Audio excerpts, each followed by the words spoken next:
con xin theo Chúa trang khi này. Dù gian truân, con xin theo Chúa suốt đêm đời. Dù có lúc tâm hồn con sao xuyên cay đắng nhiều, vì chung kiên con xin theo Chúa không rời. Con xin theo Chúa đến giây phút cuối cuộc đời, để đáp ân tình Ngài thương ban cho từ lâu.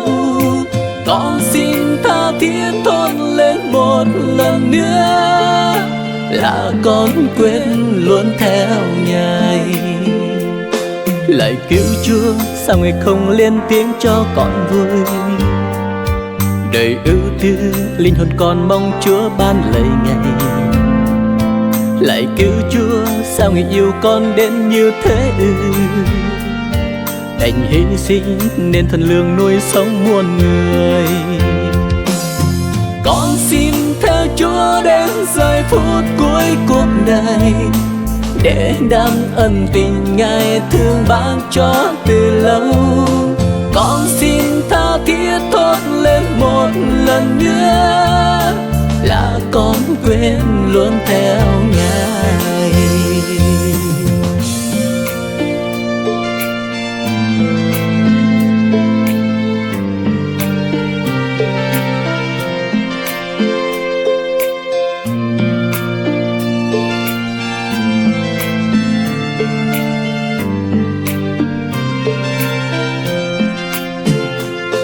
Ở qua giang hay cuộc chẳng khắp cỡ ý na nào, vật lấy lệ cuộc chẳng đòi tôi ý biết lời tình.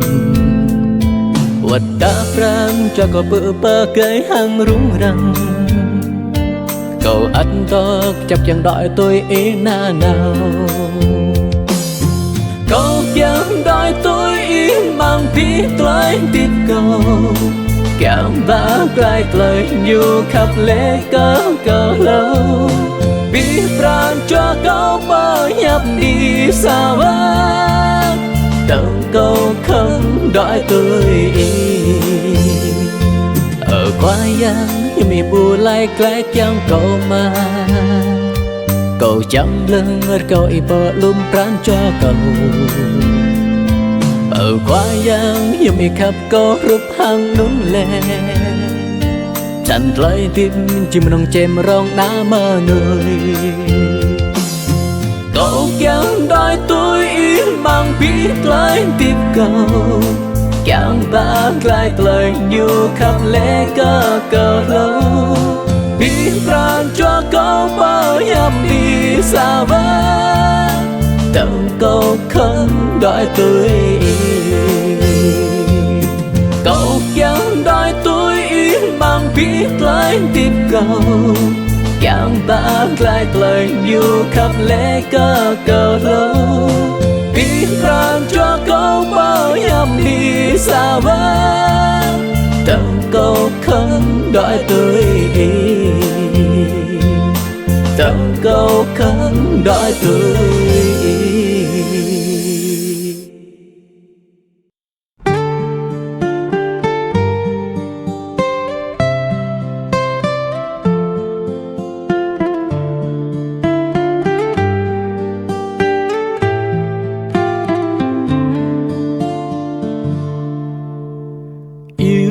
Giê-xu đã yêu thương loài người tại nơi Gôl-gô-tha năm xưa, chịu bao đắng cay bao nhục hình vì tội nhân thế.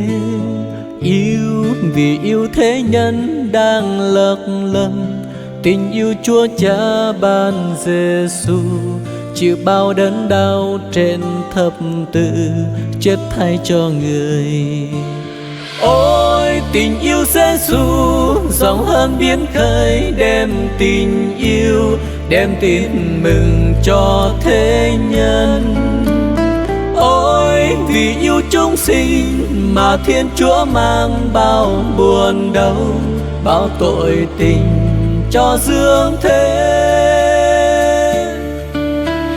Hỡi người yêu dấu ấy mau trở về, về đây lắng nghe tiếng Giê-xu, dịu êm thiết tha đang mời gọi, này còn mau đến. Hãy dừng bước cách xa nơi lạc lâm, kia cửa cứu ân đang mời gọi, tìm đâu thấy nơi an bình thật kêu tâm linh này.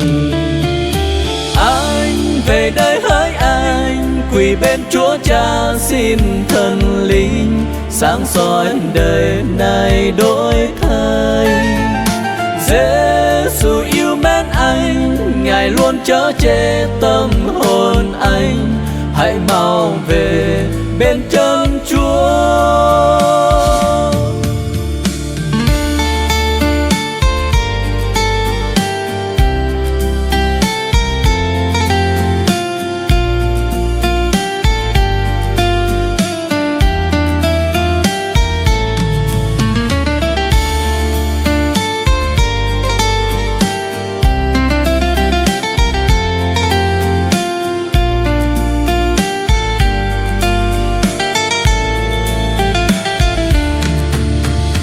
Khóa yang Giêsu khắp cơ nam nuôi, bờ ní Golgotha đêm đi, tu tlai tơ nạp hàng tlai lâu, do tlai xót núi. Khóa yang khắp cơ nam nuôi xót xa, tlai khắp yang ba rơi Giêsu, tu tlai đai bơi kêu berkan, đai beli nuôi xót. Tlai khắp Giêsu dalam layar si pray tlai khắp pháp thâu nhằm cơ lớn tenang. Do khắp nam núi khoa yang lam pi tlai ngọt ninh pháp pray tlai so lớn tenang. Tlai khắp Giêsu dalam layar si pray tlai khắp pháp thâu nhằm cơ lớn tenang. Do khắp nam núi khoa yang lam pi tlai ngọt ninh pháp pray tlai so lớn tenang. Tlai khắp Giêsu dalam layar si pray tlai khắp pháp thâu nhằm cơ lớn tenang. Do khắp nam núi khoa yang lam pi tlai ngọt ninh pháp pray tlai so lớn tenang.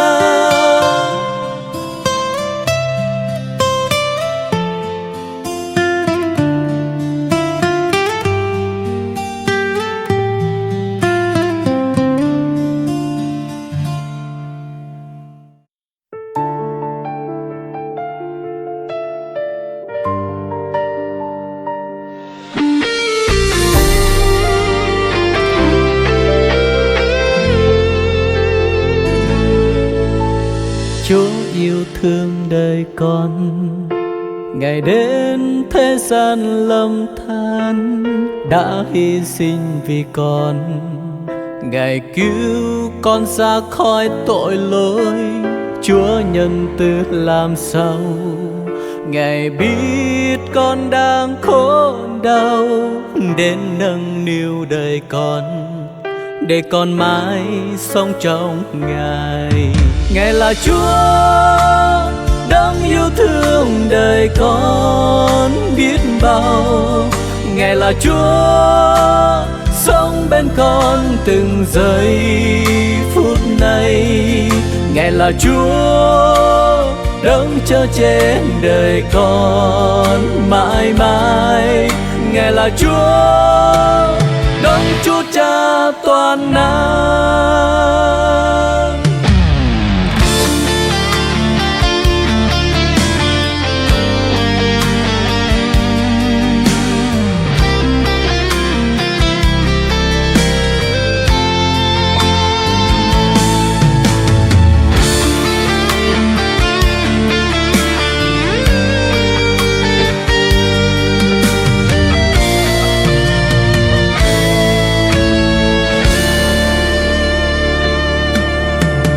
Khóa giang khắp cơ cầu, nhiều rái lần ta xem câu sáng tới điệp nhà câu nhiều cái có bia măng lời gió khóa yang khắp bạc đầy nhiều thấu có lạc rõ nọa rải từng tới điệp câu có tiếp mang như na nào như khoa yang bố khắp tới điệp câu lũ đầy như khoa yang tiếp râm câu rìm bố nít này như khoa yang bố con tới điệp câu na nào như khoa yang ba bố mô tới tươi như khoa yang bố khắp tới điệp câu lũ đầy như khoa yang tiếp râm câu rìm bố nít này như khoa yang bố con tới điệp câu na nào như khoa yang ba bố mô tới tươi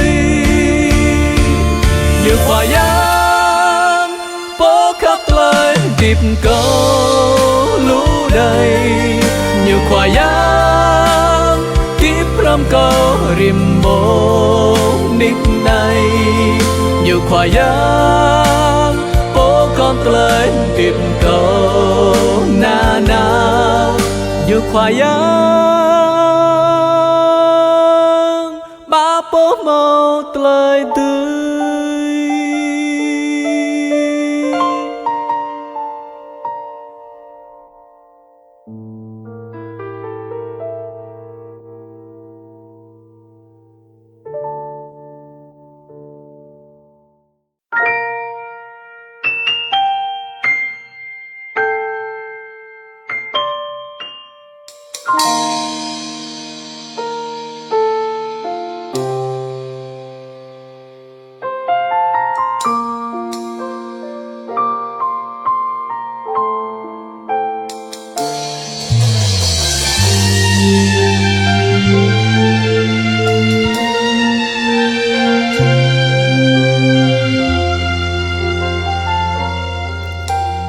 Giê-xu yêu Ngài hơn cả mọi điều. Vậy có nghĩa gì? Thế giới kia là chi? Giê-xu con nguyện yêu Cha hết lòng,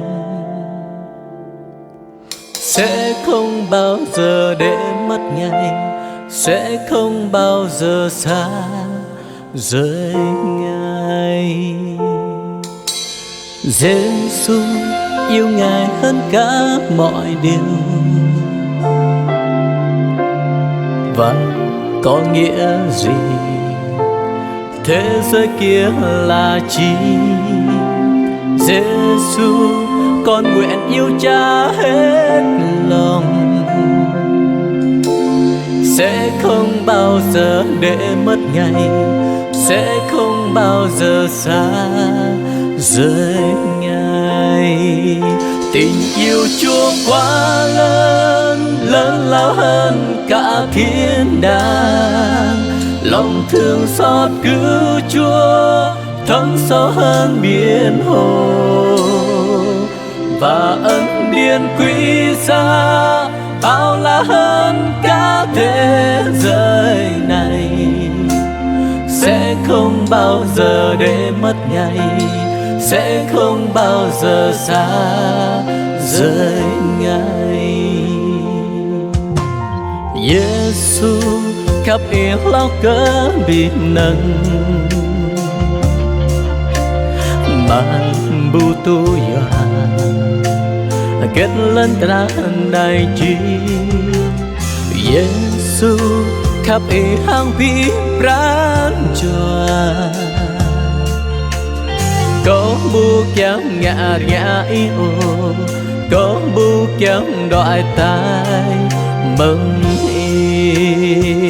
Lời khắp ý con lo rau lo cơ bờ thái nghịt lại lại cơ khóa giang lắm lo cơ giá gì lại khắp áp gióm phan rau lo cơ biết lên ta đây có bu chẳng ngã ngã ô có bu chẳng đòi tai mừng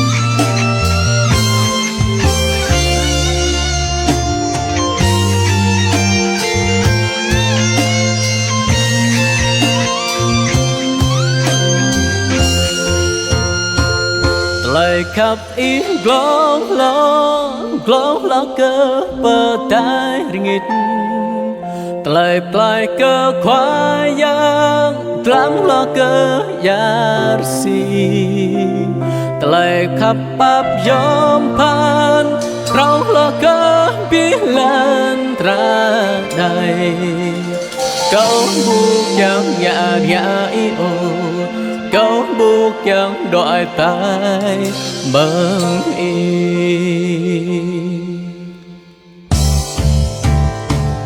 tình yêu Chúa quá lớn lao hơn cả thiên đàng lòng thương xót đưa Chúa thấm sâu hơn biển hồ và ân điển quý giá bao la hơn cả thế giới này sẽ không bao giờ để mất ngày sẽ không bao giờ xa rời ngày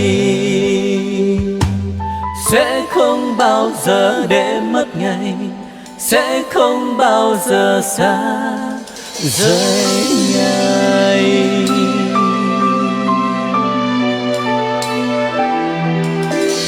sẽ không bao giờ xa rời nhau.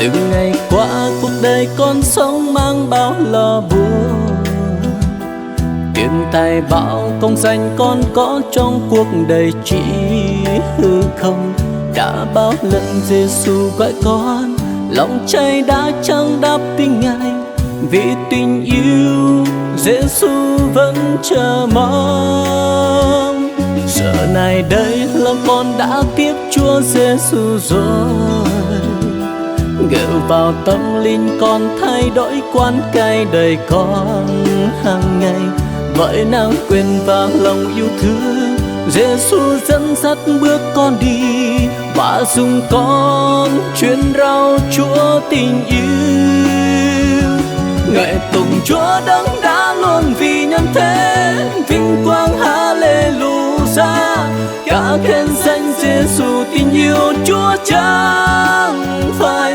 cùng hòa dâng lên Chúa Giêsu vinh hiển rao cho muôn người trên đất ca khen danh Giêsu ở khắp mọi nơi.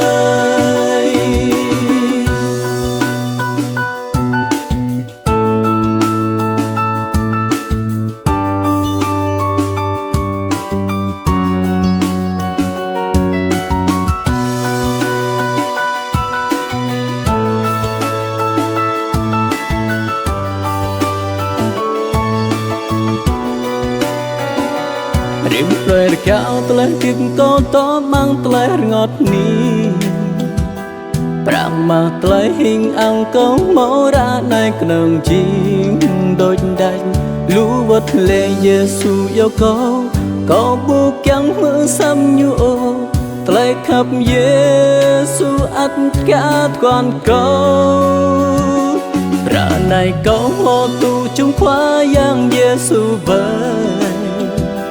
dù tọ bằng cơ pli hàng quái lang tây tiếp câu rim rơi hàng tây tui yang dù khắp câu Giêsu tui ba tây tiếp câu dù hoa câu bờ hai tây nhu khắp đi ai nhu vô khắp cơ lần ta na an hallelujah tao ni cơ Giêsu nhu khắp ta na nào rồi ta tao ni Giêsu tao an hai cơ biết bao núi lần ta đập nhang ni tao ni cơ năng Giêsu đi ai nhu vô khắp cơ lần ta na an hallelujah tao ni cơ Giêsu nhu khắp ta na nào rồi ta tao ni Giêsu tao an hai cơ biết bao núi lần ta đâm giang ni tao ni cơ năng Giêsu đâm giang ni tao ni cơ năng Giêsu đâm giang ni tao ni cơ năng Giêsu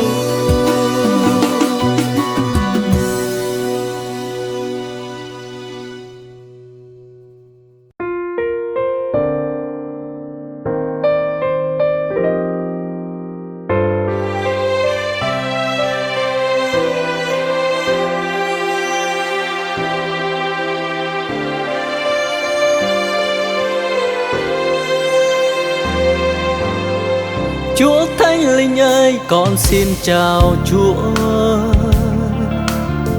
Mỗi sáng tươi vui trong nắng quên Ngài. Chúa Thánh Linh ơi, con xin chào Chúa.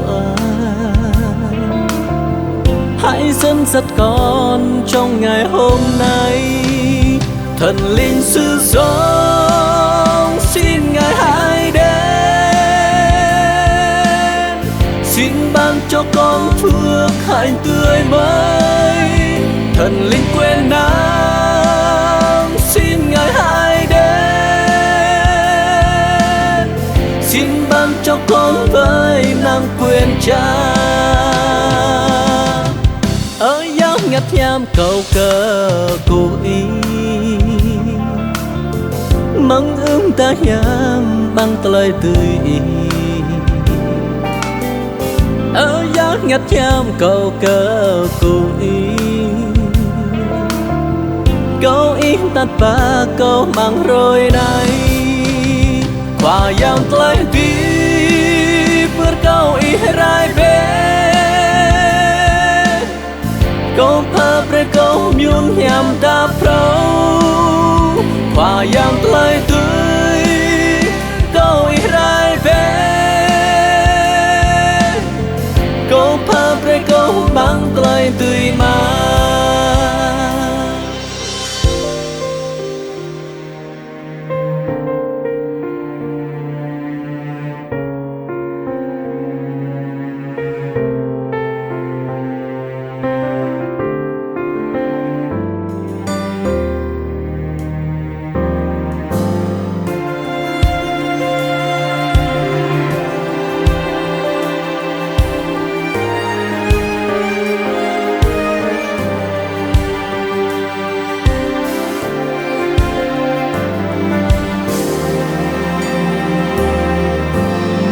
Chúa Thánh Linh ơi, con xin chào Chúa.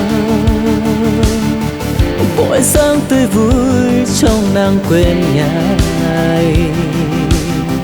Chúa Thánh Linh ơi, con xin chào Chúa. Hãy dẫn dắt con trong ngày hôm nay. Thần linh sự sống xin Ngài hãy đến. Xin ban cho con phước hạnh tươi mới. Thần linh quên nắng xin Ngài hãy đến. Xin ban cho con với năng quyền Cha. Qua yang telah di berkau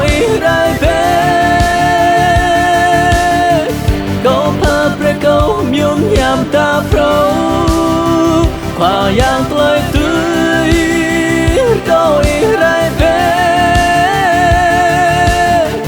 câu pa bre câu mang lời tươi mà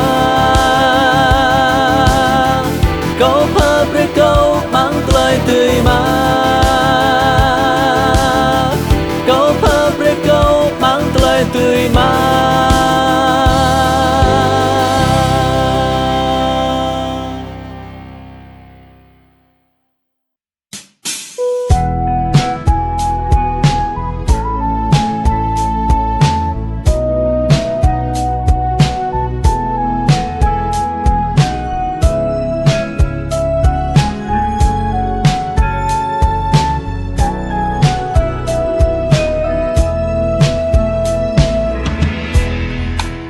Đời như con thuyền đang chìm vào biển cả mờ tối, cuộc đời vì thế hoa rơi trôi mênh mang đến vô tận.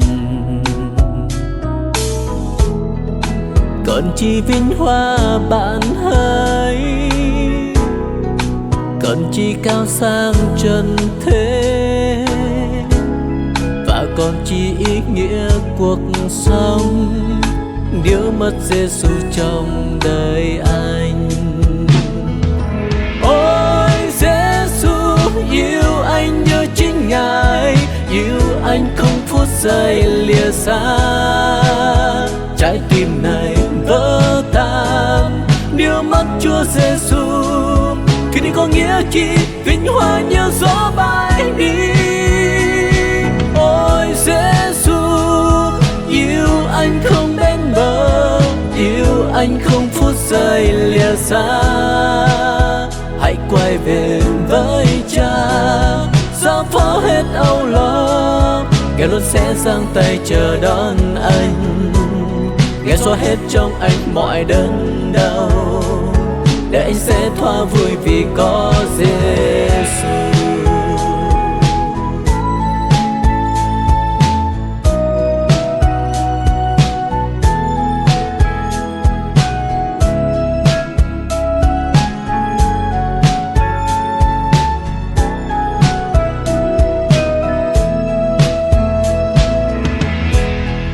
Lời tiếp rút hàng sông trăm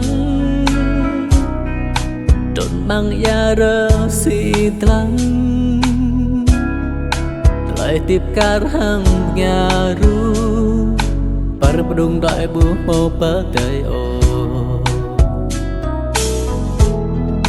chẳng kết cơ nam dụt hai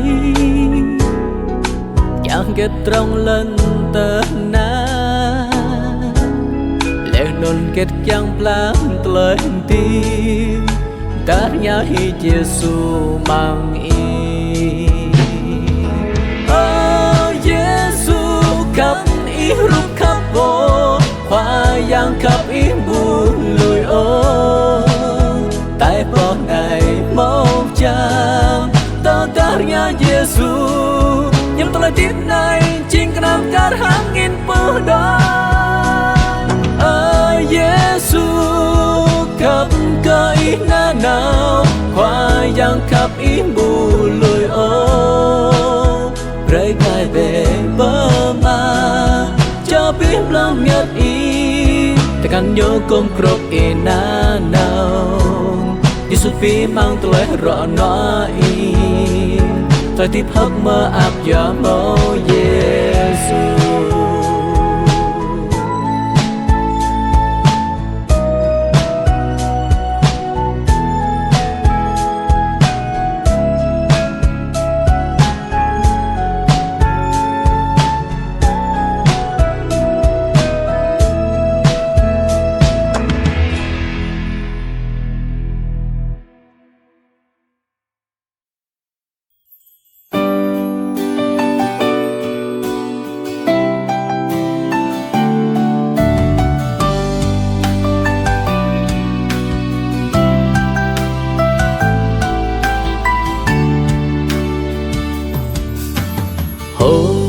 nay chúng con dâng ngày Chúa ơi, đến viếng thăm dân tộc con, hiệp lại trong mỗi tấm lòng để vinh hiến Chúa tỏa soi qua chúng con. Người người sẽ biết Ngài là chính Vua Giêsu Christ. Cùng hiệp nhau nơi đây và tiếng ca ngợi tôn vinh, cùng nhau tay trong tay hiệp sức giao truyền danh Cha. Chúa ơi nguyện hiệp nhất mọi chúng con trong danh Ngài, nguyện tình yêu của Chúa kết chúng con làm một. Đây anh với tôi ta cùng chúc tôn Giêsu khắp trần gian. Và giờ đây chúng con xin Ngài làm cho chúng con nên một trong Ngài. Người người sẽ biết Ngài là chính Vua Giêsu Christ.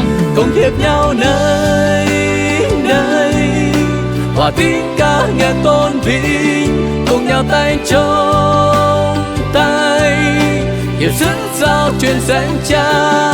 Chúa ấy nguyện hiệp nhất mọi chúng con trong danh Ngài, nguyện tình yêu của Chúa kết chúng con làm một.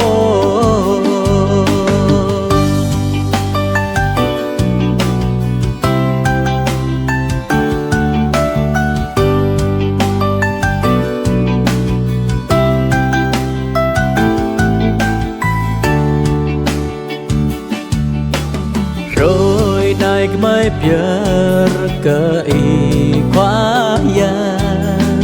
rai cho nguy knung doai mai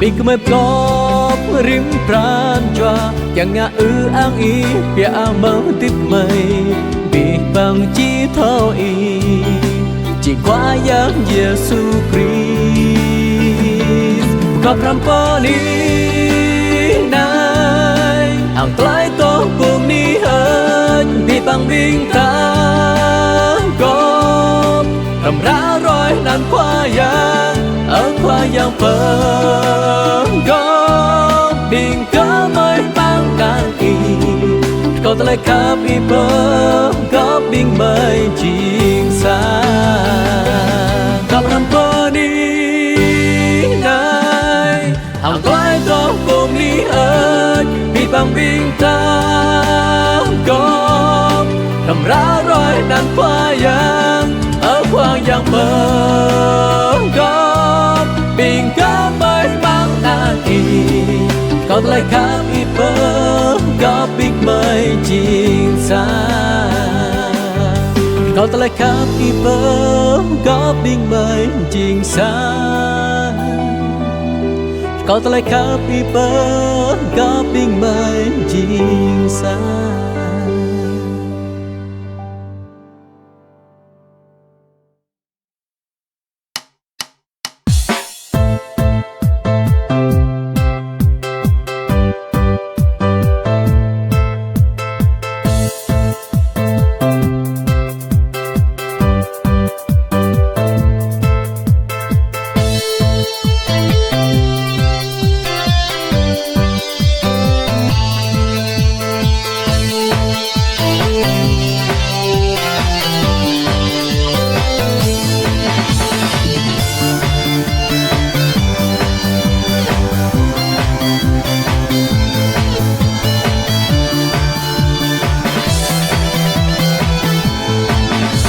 Giêsu ban ánh sáng và tình yêu, Giêsu ban sức sống và niềm vui. Kẻ dẫn dắt con đi trong bình an, con nương cậy Chúa. Lòng con vui xuyên cất tiếng cao reo mừng, vui xuyên cất tiếng cao reo mừng. Ta ơn Cha, hân hoan chúc tang danh Ngài. Giờ con giơ đôi tay lên cao, cất tiếng hát của tâm linh. Ta ơn Cha, hân hoan chúc ta tan sánh Ngài. Giêsu bret lại ngay thang lại cả, Giêsu bret lại tiếp hang lại mà, nhiều tát và korban mang đục nó câu đau nàng ý. Ran cho câu bác bút đi đeo hàng có mà, hấp mắc đeo đi lại có mà, bố đi mà, hơn đi cơ nan khoa yang. Rang này câu đeo đi toa tingan, có krai tang vi ran cho bố đi mà, hơn đi cơ nan khoa yang.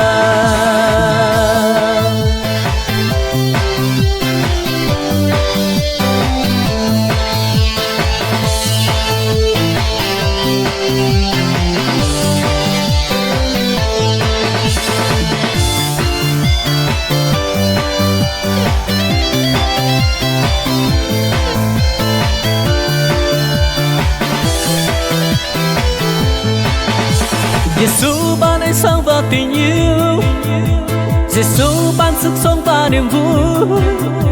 Nghe dẫn dắt con đi trong bình an, con nương cậy Chúa.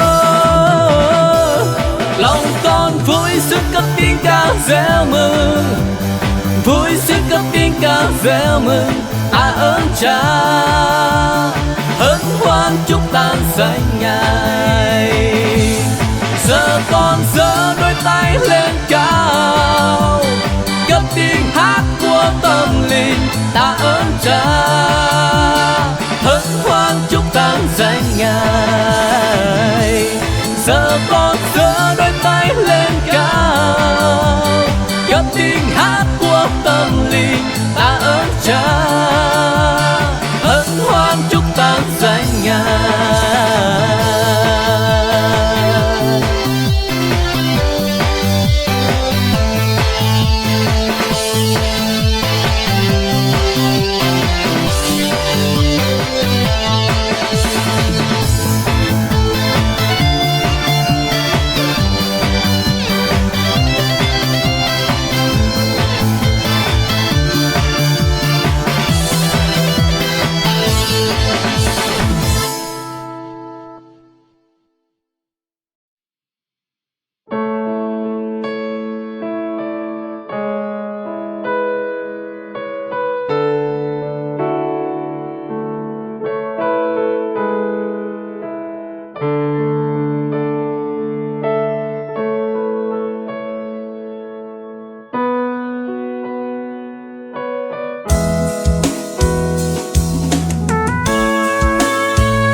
Giêsu đã yêu chúng ta,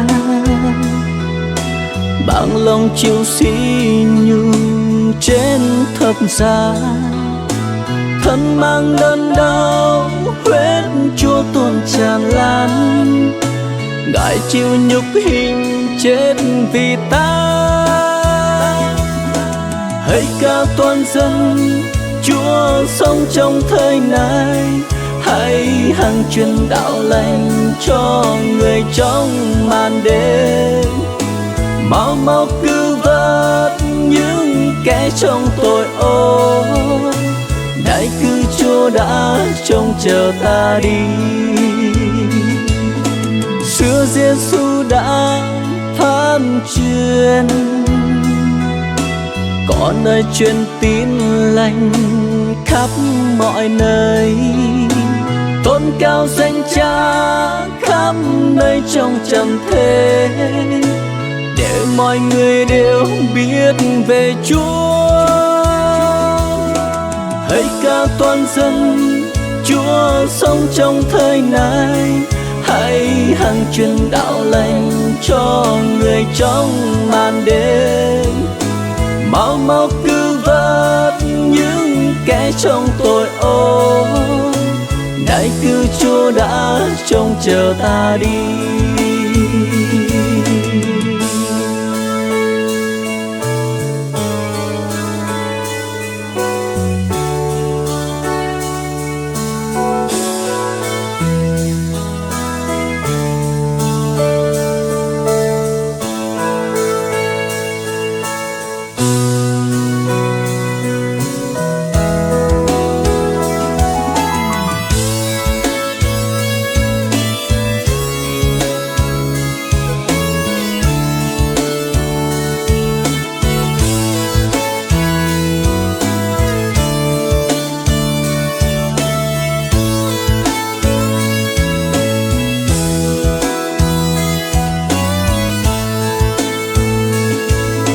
Giêsu mau các biến ta tu tlem lo bay ke berkah re chan ro no tra nyu ro pa plai yu tu tlem lo yo ke ta ana plai pla Giêsu đi vượt lúc này rám về lời đạo nhàm rơi nuôi mang trầm mật tánh mô lời plai núi mang lời so sát đại lời plai nhu trang quang ta nào